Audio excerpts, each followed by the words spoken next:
आदिवासी शेर विभाग में खान कंपाउंड, सहारा कंपाउंड और आसपास के इलाकों में जो तोड़ो कार्रवाई चल रही है, उसको लेकर एक भय का माहौल बना हुआ है। आज आप इस विषय में प्रेस कॉन्फ्रेंस कर रहे हैं और जी। आपका नाम भी इन मामला में उछलकर सामने आया कि आपने कोई पिटीशन दाखिल की थी। लोग कह रहे हैं कि आप शामिल थे उसमें, आप उस पिटीशन में शामिल थे जिसके बाद ये डिस्प्यूट पैदा हुआ और तोड़-फोड़ शुरू हुई। आज आपने पत्रकार परिषद रखी है, तो क्या आप बताना चाहते हैं इसके ज़रिए? पहली बात तो ये है, आप लोग का मैं बहुत-बहुत शुक्रिया अदा करना चाहता हूँ कि आप लोग मेरे यहाँ तक आए। दूसरा ये है कि मैं एज़ एन प्रोफेशन एडवोकेट हूँ, तो मेरा का तो काम ही है कि पिटीशन फाइल करना। मैंने फाइल की, उसके अंदर जो मामले थे मैंने कोर्ट में रखे और उसके ऊपर ऑर्डर आया। जो गलत हुआ था, उसको मैंने कोर्ट के सामने उजागर किया और उसके बाद वो ऑर्डर आ गया। जब ऑर्डर आया, वो सारी चीज़ें डेमोलिशन हो गई। कोर्ट ने उसको माना और डेमोलिशन हो गई। उसके बाद मेरा कंटिन्यूटी फ़ॉलो-अप ये था कंटिन्यूटी में कि भाई इसके अंदर लैंड ओनर और बिल्डर की लड़ाई थी और उस लड़ाई के बीच में बेचारे मासूम लोग जो फंस गए, जिन्होंने रूम परचेस किया था, कुछ हैवी डिपॉजिट पे लिया था, कुछ भी जो भी की था, उन लोगों का पैसा जो है फंस गए।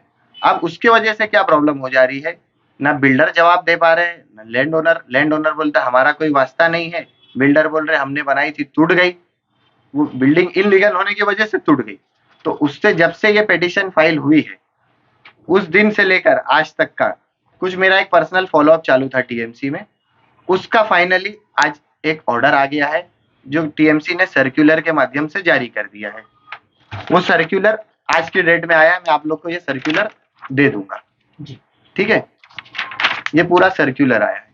इसके अंदर हमारी जो मांग थी, मांग हमारी ये थी कि क्या होता था कि हमारा जो लैंड ओनर था, उसकी लैंड उसके नाम पे लैंड है नहीं। जो प्रीवियस लैंड ओनर था, वो कुछ बदतमीजी कर रहा था या बिल्डर उसके साथ मिलके कुछ बदतमीजी कर रहे थे और लैंड फिर से किसी को सेल आउट के लिए या कुछ राइट्स क्रिएट करना चाह रहे थे। उससे क्या होता कि जो प्रीवियस ओनर जो रेसिडेंट उसमें थे, उनके राइट्स वायलेट हो जाते, उनका पैसा डूब जाता। तो उसके लिए बहुत से लोग मेरे पास आए थे, रिक्वेस्ट की थी कि क्या कर सकते हैं। तो मैंने को उस पे वर्किंग करनी थी और वो मैंने वर्किंग किसी को नहीं बताते हुए आपस में कर ली। ठीक है, उसका उसका आज मेरे को टीएमसी के थ्रू बाकायदा नोटिस आया, मुझे बुलाया गया और मुझे दिया गया कि मेरे राइट्स को कैसे, इनके राइट्स को बचाया जाए। ये सर्कुलेशन में मेन जो चीजें हैं, मैं 4 आपको दे दूंगा वो, और 4 पॉइंट्स इसमें ऐसे हैं, मैं आपको इंग्लिश ट्रांसलेशन में बताता हूँ उसको, जो इजीली समझ में आए। ये जो जीआर आया था, ये महाराष्ट्र गवर्नमेंट का जीआर था। ये था 25/2/2025 को महाराष्ट्र गवर्नमेंट ने लेके आई थी जीआर। ये कोई और डेमोलिशन के लिए आया था, पूना में जो डेमोलिशन हुआ था उसके लिए आया था। ऐसा कोई ऑर्डर या ऐसा कोई सर्कुलर टीएमसी ने नहीं निकाला था। अब प्रॉब्लम क्या हो रही थी कि लोगों के साथ कि वो कोर्ट में जा रहे हैं या कहीं जा रहे हैं, उनके पास कैसे बचे, उनका कोई रास्ता नहीं था। प्रॉब्लम ऐसी हो जा रही थी और वो जा रहे थे अपने पेपर्स लेके, उनके नोटरी पेपर्स थे, उनकी कोई वैल्यू नहीं है, उनके पास रजिस्टर कोई डॉक्यूमेंट नहीं था, उनके पास कोई प्रूफ नहीं था, वो सिर्फ एग्रीमेंट के भरोसे थे और वो किससे क्या पूछ रहे हैं, कोई आदमी, हर आदमी अपने हिसाब से उनको गाइड कर रहा था। तो वो हो जा रहा था गलत। अब ये जीआर आने की वजह से अब सब एक रास्ते पे आ पाएंगे। तो ये जीआर जब टीएमसी ने आज रिलीज किया है, अब 1-2 दिन में बड़े-बड़े न्यूज़पेपर में भी ये आ जाएगा। इसके जो मेन 4 पॉइंट है वो मैं पढ़ लेता हूँ। Information regarding the purchase of a sale of a flat, commercial premises, registered, unregistered agreement, rental agreement, etc. from resident and unauthorized building should be collected. इससे क्या होगा, सारे डॉक्यूमेंट से ओनर का पता चल जाएगा कि ये जो फ्लैट टूटे हैं उसके एक्चुअल ओनर कौन थे। क्योंकि टूट जाने के बाद क्या हुआ कि जब तोड़ने गई थी टीएमसी, तो उनको ओनर का पता नहीं चल रहा था, कोई रेंट पे था, कोई हैवी डिपॉजिट पे था, तो किसके नाम से वो कंपनसेशन पेंडिंग रहे या राइट्स बचे, तो वो डॉक्यूमेंटेशन को टीएमसी में आपको सबमिट करना है। टीएमसी उसको कलेक्ट कर रही है। No construction shall should be granted on such land until the civil right of the resident are finally determined in the competent court on the basis of such document. इसके लिए ये है कि TMC ने ये बोला है कि उस लैंड पे जब तक ये रेसिडेंट का डिस्प्यूट रहेगा, हम कोई फ्रेश अप्रूवल नहीं देंगे। किसी को फ्रेश बिल्डिंग बनाने नहीं देंगे जब तक इनका एनओसी नहीं होगा, जब तक रेसिडेंट का राइट क्लियर नहीं होगा या उनका राइट्स को ध्यान में रखते हुए कोई ठोस कदम नहीं उठाया जाएगा या उनको कॉम्पनसेट नहीं किया जाएगा। Third point, all liabilities of the land from which unauthorised building has been evicted should be publish in the newspaper by issuing public notice. इसके लिए टीएमसी पब्लिक नोटिस इशू करेगी। All expenses incurred in the form of work should be recovered from the landowner or the developer along with 10 times of penalty and 10% compound interest, 18% compound interest। इसमें कुछ 10 times penalty मारेगी TMC और जब तक ये claim settle नहीं होता 18% interest से उस पे इंटरेस्ट चढ़ाया जाएगा। जो भी डेवलप करेगा या तो लैंड ओनर पे रहेगा, वो जब भी डेवलप होगी इनके राइट्स को ध्यान में रखा जाएगा। ये मेन 4 पॉइंट्स थे और बाकी का तो सर्कुलर मैं आपको दे दूंगा, वो आप सर्कुलेट कर सकते हो। मेन ये चीज थी कि कुछ लोगों को जिनको कुछ भी नॉलेज नहीं है, ये केस के बारे में कुछ भी नहीं पता है, वो अपना आके बयानबाजी कर रहे हैं और पब्लिक बेचारी परेशान हो रही है कि मैं इस दरवाजे जाऊं कि उस दरवाजे जाऊं। जिस तरह से आपने पहला उसमें जो है डॉक्यूमेंट जी, तो ये डॉक्यूमेंट जो है लोगों को कहाँ जमा करना पड़ेगा, क्योंकि डॉक्यूमेंट को लेकर भी लोगों में काफी एक डर का माहौल है। कई लोग बोलते हैं कि हमारे यहाँ करो, हमारे यहाँ करो। तो आपके पास जो दिया है इसके हिसाब से डॉक्यूमेंट कहाँ जमा करना पड़ेगा, महानगर पालिका में या कहीं और विभाग? एक्चुअली कैसा है कि देखो एक एक आदमी जब जाएगा महानगर पालिका में तो बहुत सारे डिस्टर्बेंस हो जाएंगे, तो आप किसी फाउंडेशन या किसी एक आदमी को अपॉइंट कर लो, आप लोग मिलके, बराबर है, उसके पास वहीं कुछ टेंट लगा लो जैसा अभी लगा है वैसा कुछ कर लो और एक जगह पे सारे लोग एक ही जगह पे डॉक्यूमेंट सबमिट करो। फिर वो फाउंडेशन जाएगी टीएमसी में सबमिट कर देगी जहां जहां करना है। उसमें क्या होगा कि डॉक्यूमेंटेशन में एक चीज क्लियर हो जाएगी कि किसके कितने फ्लैट्स है, आधे लोग यहाँ करेंगे आधे लोग यहाँ करेंगे, एक एक्सेल शीट मेंटेन होगी, एक बिल्डिंग की एक एक्सेल शीट बन जाएगी, कितना रूम था, कितना स्क्वायर फीट था, कौन सा रूम नंबर था, वो एक्सेल शीट से 2 पन्ने में पूरी बिल्डिंग की डिटेल आ जाएगी। जैसे आप लोगों की टीम इसको लेकर काम कर रही है तो ये भी एक टेक्निकल वर्क है, बराबर। तो आप लोगों की तरफ से इसमें क्या हेल्प हो सकती है? जैसे आपने कहा आप इतने महीनों से लगे हुए हैं जी, तो ये आप ही अगर इसको कलेक्ट कर दे, आपकी वकीलों की टीम में कुछ नहीं, क्योंकि क्या हो गया कि हम ऑलरेडी डिस्टर्ब है। इसके लिए कम से कम 30-40 लोग ने एप्लीकेशन हमारे पास लेके आए और हमने उसको जो लीगल वे में एप्लीकेशन ड्राफ्ट किया और वो सबमिट करने का प्रोसेस चालू। जो भी रूम्स वगैरह मिलेगा, मतलब टेनेंट्स को नहीं मिलेगा, जो रूम ओनर रहेंगे मेरे ख्याल से उनका ही डॉक्यूमेंट। बराबर। नहीं, जैसे जो हैवी डिपॉजिट पे था या रेंट पे था, जिसका जो पैसा था वो पैसे का क्लेम वो कर सकता है।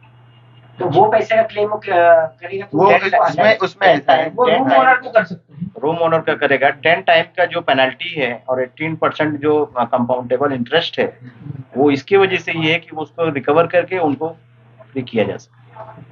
क्योंकि वो एक मिनट, हाँ, वो जो रेंट वाला जो है ना वो पॉइंट भी क्लियर करता हूँ। जैसे कुछ रूम बिके नहीं थे और बिल्डरों ने हैवी डिपॉजिट या रेंट पे दिए थे, तो वो उनके लिए है, वो क्लेरिफाई मैं कर देता हूँ आपको कि रेंट एग्रीमेंट क्यों है और वो क्यों है। सेल एग्रीमेंट तो जो रूम बिक गया उसके पास है, जो रूम बिल्डर ने बेचा ही नहीं था, हैवी डिपॉजिट पे रखा था या रेंट पे रखा था, वो उनका भी क्लेम सेफ हो जाएगा ना, छोटा ही अमाउंट क्यों ना हो, मगर पेंडिंग में रहेगा उनका अमाउंट। इस जीआर में क्लियरली लिखा हुआ है कि फंसाया गया है टेनेंट्स को बिल्डर द्वारा और जो मालिक, जमीन मालिक लिखा हुआ है उसमें। तो क्या इन लोगों को भी पार्टी बनाया जाएगा आगे जब कार्रवाई होती है तो उस तरह? नहीं, पार्टी बनाने की किसी को जरूरत भी नहीं, ऑलरेडी टीएमसी ने उनको कर दिया है। बना सकते हैं पेनल्टीज में, नहीं, जैसे कि अनरजिस्टर्ड डॉक्यूमेंट है, एग्रीमेंट फॉर सेल एक्सपायर जो भी है, उसको अगर उनका सिविल राइट प्रोटेक्ट करना है तो कोर्ट में जाना पड़ेगा। कोर्ट में जब तक कोई ऑर्डर नहीं आता तब तक ये सर्कुलर लागू रहेगा, उनको कोई परमिशन वहाँ पे कोई बिल्डिंग का अप्रूवल या कोई सीसी आईओटी कुछ नहीं मिलेगा। ये सारी चीजें। इसमें बहुत सारे पॉलिटिकल पार्टियों ने भी हिस्सा लिया था, तो आपको उनके तरफ से कुछ मदद हुई? नहीं, इसमें सारी पॉलिटिकल पार्टी की मदद थी, बहुत सारे लोगों ने मदद की है। मैं किसी एक पार्टी का नाम नहीं लेना चाहता हूँ, मगर ऑलमोस्ट सारी पार्टियों ने आउट ऑफ द वे मदद की है। बहुत सारे लोग पॉलिटिकली आके मिलके गए और बहुत सारे लोगों ने आउट ऑफ द वे भी मदद की, उसके वजह से ये काम जल्दी हो गया। ऑलरेडी जो है गवर्नमेंट ने 26 तारीख को या 25 फरवरी को ये जीआर पब्लिक हित में ही मतलब जो इशू किया था। सर लेकिन अभी हाल ही में जो घर बचाओ आंदोलन की टीम जब उप थाने मनपा उपायुक्त उमेश बुरारी से मिलने गई तो उन्होंने कहा आप लोग पेपर वर्क में बहुत पीछे हो, अब आपके पास कोई चारा नहीं है। और उन्होंने यहाँ तक कह दिया कि भाई हम या तो इलीगल बता के तोड़ेंगे या तो डिस्प्यूटेड बता के तोड़ेंगे या फिर किसी ना किसी तरीके से हम तोड़ेंगे। तो इसको रोकने का कोई कानूनी रास्ता या कोई हल अभी इस वक्त? अभी पहला ये जीआर के लिए हम बैठे उस पे करते हैं, उसके लिए भी हम वर्क कर रहे हैं, उनके लिए भी हम वर्क कर रहे हैं। ये जो सारी जितनी भी बिल्डिंग टूटी है उनके ऊपर ऑलरेडी पेटिशन जूनी थी, कोई 22 की थी, कोई 23 की थी, उसका ऑर्डर आने के बाद अभी ये टूटी है। ठीक है। और प्रॉब्लम क्या हो जा रही है कि कोई भी आदमी कुछ भी इंटरव्यू दे रहा है कि उस पे कुछ किसी भाई बहन का राइट्स था, किसी आपस की दुश्मनी थी, ऐसा कुछ भी नहीं था उसके अंदर। गवर्नमेंट काम डिपार्टमेंट बहुत मतलब जो है प्यारा प्रोजेक्ट है उनका लाया हुआ, उसके रिगार्डिंग काम कर रहे हैं, उसको रेगुलराइज करने का काम चल रहा है। जो गवर्नमेंट करेगी पब्लिक हित भी करेगी। और मैं एक और चीज वो क्लियर कर देता हूँ कि एवी के कंपाउंड में कोई बहन भाई का झगड़ा नहीं था, कोई कुछ नहीं था। उसमें खान कंपाउंड एवी के खान कंपाउंड में उसमें जो इशू था, उसके अंदर जो इशू था, क्योंकि उसका पूरा पिटीशन मैंने ही फाइट किया है, मैंने ही ऑर्डर लेके आया उसने। उसके अंदर जो इशू था वो ऐसा था कि कुछ पॉलिटिकल लोगों ने और कुछ रसूखदार लोगों ने मिसरिप्रेजेंट करके अपना नाम 7/12 पे चढ़ा लिया था। 7/12 पे चढ़ने की वजह से कुछ 2 लोगों ने उसमें डील की और उन्होंने उससे परचेस कर लिया रजिस्टर्ड डॉक्यूमेंट के थ्रू। क्यों? क्योंकि उनका नाम 7/12 पे दिख रहा था, वो देख के उन्होंने परचेस कर लिया। उनका प्रीवियस डॉक्यूमेंट उनका नाम कैसे आया ये पता नहीं किया। 7/12 पे नाम देखने की वजह से, कम अमाउंट में जगह मिलने की वजह से प्राइम लोकेशन पे उन्होंने परचेस कर लिया। परचेस करने के बाद वो 2 लोगों ने सारे बिल्डरों को बेचा, जितनी भी बिल्डिंग्स थी उनके बिल्डरों को बेचा। कुछ को रजिस्टर्ड डॉक्यूमेंट से बेचा, कुछ को नोटराइज्ड डॉक्यूमेंट से बेचा। जब एक्चुअल ओनर सामने आया, हमारी ऑफिस पे आया, हमको सारे डॉक्यूमेंट दिखाया, हमने उसमें से फाइंड आउट किया कि ये तो एक्चुअल ओनर है इसका, जिसका नाम ही नहीं है। ये सारी चीज हमने सिविल कोर्ट में पहले लेके गई, हमने उसका हायरशिप निकाला कोर्ट से। हायरशिप निकलने के बाद हमने एक रिट पिटीशन तैयार की, उस रिट पिटीशन को हमने कोर्ट में डाला, हाई कोर्ट में। फिर हाई कोर्ट ने उसको देखा, समझा और उसके ऊपर नेसेसरी एक्शन ऑर्डर कर दिए। बराबर है। अब इनको पता होने के बावजूद, जो 2 लोग वो थे और जिन्होंने बेचा, वो पता होने के बावजूद भी बिल्डर उस पर कंस्ट्रक्शन कर रहे थे। और ऑलरेडी वो लोगों के ऊपर 20/5/2025 को एक 420 की एफआईआर रजिस्टर हुई है शील डाइगर पुलिस स्टेशन में। ये ऑर्डर, ये उसकी एफआईआर कॉपी है, उसमें उन लोगों के नाम है। ये पता होने के बावजूद कि इन लोगों ने अपना डुप्लीकेट नाम चढ़ा लिया है 7/12 पे, फिर भी वहां कंस्ट्रक्शन कर रहे थे। हमने टीएमसी में बहुत बार कंप्लेंट की, सारी कंप्लेंट्स की कॉपीज है। टीएमसी की तरफ से कोई एक्शन नहीं हुआ तो हमको रिट पिटीशन फाइल करनी पड़ी। हमने रिट पिटीशन फाइल की, उसके बाद उसके ऊपर ऑर्डर हुआ। और कुछ लोगों ने मुझे बदनाम करने की सोची और अपनी जान बचाने की बिल्डरों ने सोची, और कुछ पॉलिटिकल लोगों ने भी सोची कि ये सामने आ गई है, एफआईआर तो हो गई है हमारे नाम पे, तो अब किसी ना किसी पे तो डालना पड़ेगा। तो उन्होंने बिल्डर पे डाला, बिल्डर ने इन पे डाला, इन लोगों ने मुझ पे डाला कि भाई उसमें कुछ गलत वर्ड्स लिखे हुए हैं, किसी और का पैसा लगा हुआ है। ये पिटीशन की कॉपी है, ये भी मैं आपको दे दूंगा, चाहिए जरूरत लगी या जिसको जरूरत है मुझसे आके ले लेवे। इसमें ऐसा कोई भी वर्ड्स नहीं लिखा हुआ है या कोई भी, सिर्फ मैंने पिटीशन डाली थी इस बुनियाद पे कि मेरी लैंड पे कुछ लोग नाजायज तरीके से बिल्डिंग बना रहे हैं without my concern, without my permission, in legal building, और उसी का कॉग्निजेंस लेते हुए कोर्ट ने उस पर ऑर्डर किया है। और कोई भी बात नहीं थी। ये जो हवाई बातें होती है चाय की टपरी पे, उस पर आप बिल्कुल ध्यान मत दीजिए। सारी पिटीशन, सारी चीजें आपको कोर्ट से भी मिल जाएगी पेटिशन नंबर, आप लीजिए, किसी एडवोकेट को कीजिए, कोर्ट से वो पेटिशन निकाल लीजिए, किसने क्या बोला, किसने क्या फाइल किया, पता चल जाएगा। मैंने तो पेटिशन के बाद आज तक एक भी एफिडेविट फाइल नहीं किया, ये पूरा डॉक्यूमेंट है जो आज तक इसके अंदर टीएमसी ने फाइल किया है और जो रिकॉर्ड्स पे लेके आया है। वो कह रहे इसी एक ऑर्डर के बाद सारे ऑर्डर उसमें क्लब होते गए और फिर ये इतनी भीषण कार्रवाई शुरू हुई। वो क्यों हुआ?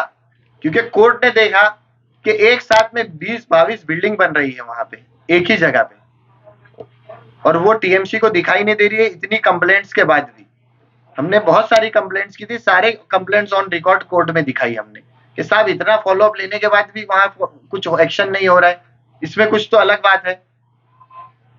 हमने सारी कंप्लेंट्स की थी और उसका कॉग्निजेंस लेते हुए कोर्ट ने एक जुडिशियल ऑफिसर अपॉइंट किया। जुडिशियल ऑफिसर अपॉइंट होने के बाद उन्होंने खुद आके सर्वे किया, तो उनको पता चला कि यहाँ पे कुछ और चल रहा है। ये सिर्फ एवी के कंपाउंड तक सीमित नहीं है, ये सारी प्रभाग समिति में ऐसा सब हो रहा है, इलीगल कंस्ट्रक्शन चल रहा है। तो ये ऑर्डर जो है सारी 7 के 7 प्रभाग समिति को 9 प्रभाग समिति पे लागू है। और एक और चीज लोगों के बीच दिमाग में डाउट था, मुझे बहुत सारे फोन आए और बहुत सारे लोग आके मिले भी कि भाई हर नोटिस के ऊपर सुभद्रा टकले का नाम आता है। वो भी मैं आपको क्लेरिफाई कर देता हूं कि एक लैंडमार्क ऑर्डर आया हुआ है, ऐसा ऑर्डर थाना में कभी नहीं आया हुआ था। तो वो एक लैंडमार्क ऑर्डर होने की वजह से हर इलीगल कंस्ट्रक्शन पे ये सुभद्रा टकले का नाम आएगा फॉर अ रेफरेंस। जैसे एक केस हुआ था शाहबानू का, तो वो तो 50-60-40 साल पहले हुआ था, वो मगर आज तक चल रहा है। तो वैसे ही ये लैंडमार्क जजमेंट है, जब तक जो भी इलीगल कंस्ट्रक्शन की नोटिसेस इशू होगी तो अब से जब तक वो चलते रहेगा या इसके बाद कोई ऑर्डर नहीं आए, उसमें एक रेफरेंस दिया जाएगा सुभद्रा टकले का, और वही रेफरेंस से आपको नोटिसेस आएगी।